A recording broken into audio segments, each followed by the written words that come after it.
Have you ever wondered why relationships and marriages are so much harder than they should be? Like no matter what you try, it almost seems like the same problems and the same arguments keep occurring over and over and nothing changes. Well, in today's video, I'm going to explain to you 3 really important concepts that transform not only my marriage, but so many of my clients as well. Now, in case you don't know me, my name's Rajasekar, and I've been helping women for over a decade now to be able to save their marriages, but also heal themselves and go deep into male psychology, because so many relationships fall apart because they don't have an understanding of what their husband actually needs, where their mindset adds. And when you understand that, as well as creating healing on the inside, amazing things can happen. Now, I'm truly blessed to be married to the love of my life, but the reality is it wasn't always that way. There were challenges, and no matter what I tried, nothing seemed to work. And what I found was that so many people were talking about conflict resolution and communication and all that jazz. They were overlooking some of the more foundational, the deeper components that were absolutely critical to be able to transform not only the relationship, but also heal myself in the process. And I've used these concepts to not only transform my marriage and myself, but also my clients. And I want you to have exactly the same experience. And the reality is, this is not about being the perfect partner. It's about being the person your partner actually needs. So if you're serious about changing the trajectory of your marriage, you want to pay attention to these 3 points right now. Now, the first concept is curiosity over certainty. Most marriages struggle because both partners operate from a place of certainty. They think in their own minds, they know exactly why the other person is acting the way that they are, what they're thinking, the intentions behind their behavior, and so on. What that does is only creates more defensiveness, resentment, frustration, anger, and so on. When you shift into curiosity mode, you almost become an explorer, you become a detective. Without making assumptions, you're actually genuinely going forward and thinking, what is it that's going on with them at this moment in time?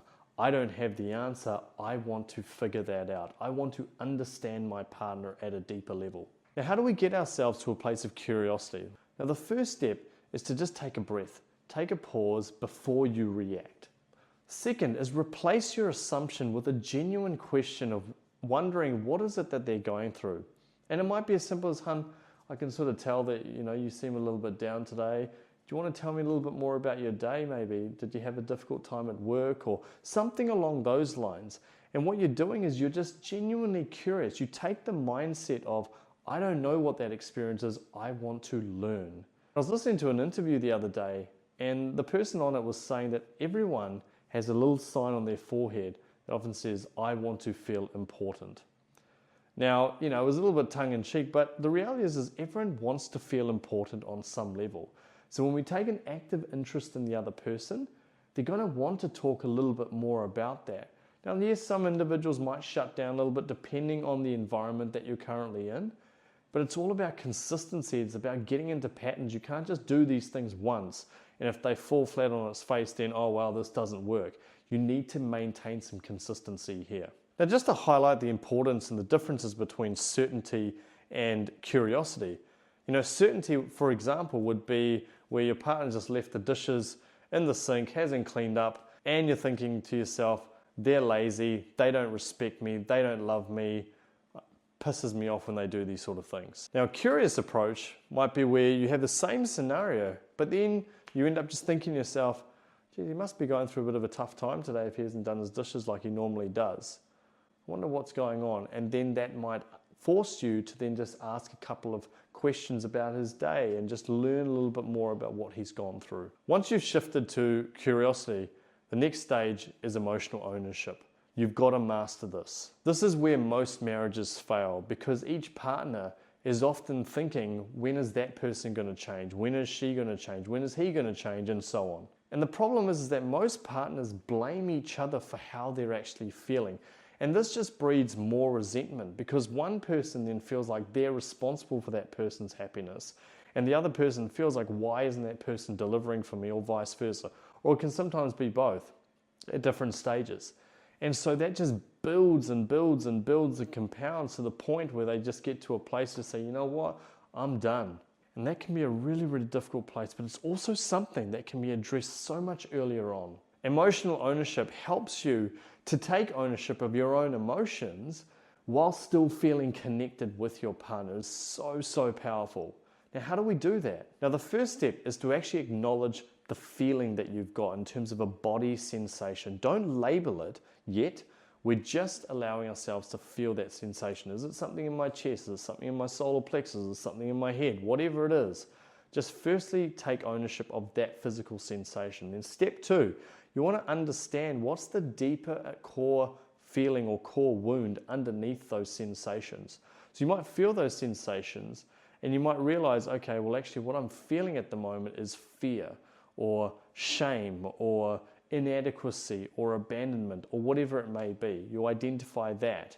Thirdly, as you identify those, you then try and recognize, okay, where did these feelings potentially stem from? Did I have certain experiences when I was younger, that may have brought up some of those feelings and some of those wounds? Often these wounds are created at a younger age, or if you are spiritually inclined, some people do believe that we bring it into this lifetime, so it could be a past life thing. But what I definitely recommend you do is take some time to understand where it might have come from initially. And then finally, what you can do there is you can then express that to your partner. Explain a little bit more about why there have been some of the reactions that you may have done over the years or just recently. An example of where there's not emotional ownership might be, well, you made me feel really, really unimportant when you were on the phone all that time. I felt really, really hurt because of that. An example of with ownership might be, hun, I just want to say, like, when you're on that phone, it really, really triggered me.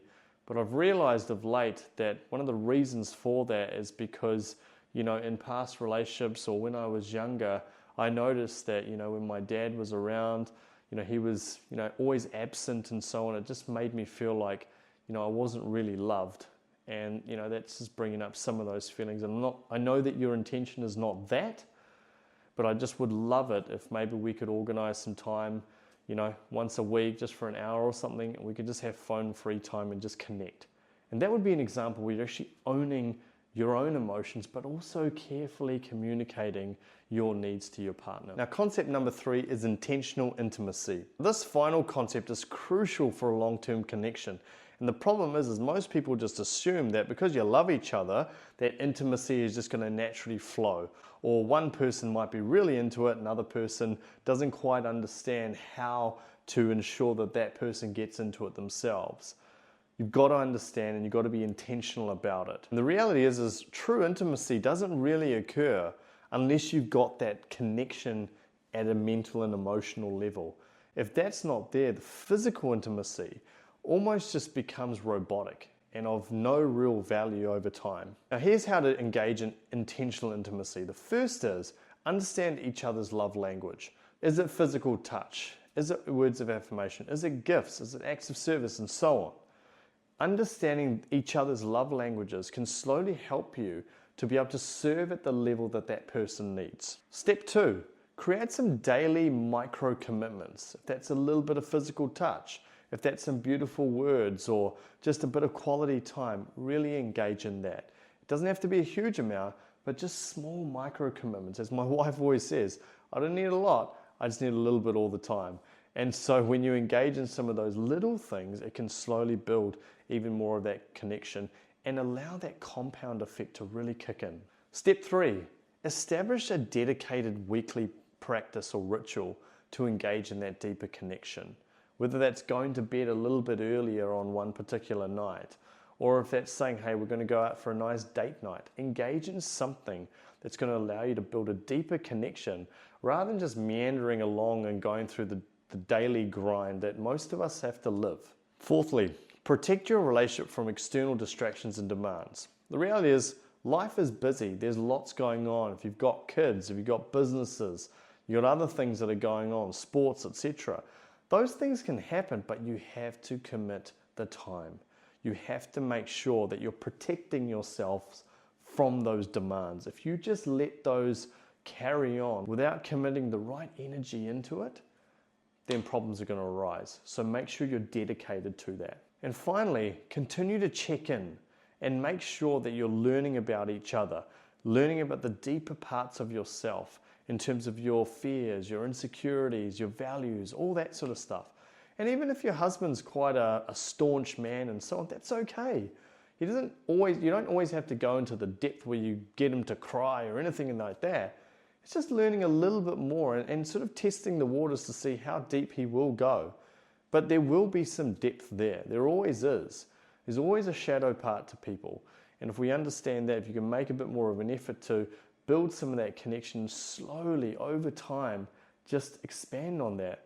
Once again, you build a connection that can then stand the test of time. Now, a passive approach to intimacy would just be like, well, hey, we live together, it's just going to happen at some point.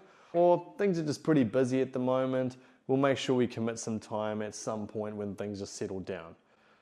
There will always be more and more and more stuff that gets in the way. You've got to be intentional with it. An example of intentional intimacy is, hun, today I'm actually just going to turn off my phone and I just want to be present with you. Or why don't we go and watch a movie, but let's just turn off our phones, let's just have some fun and just really, really connect. Those sorts of things are more intentional, will lead to a greater connection between the two of you.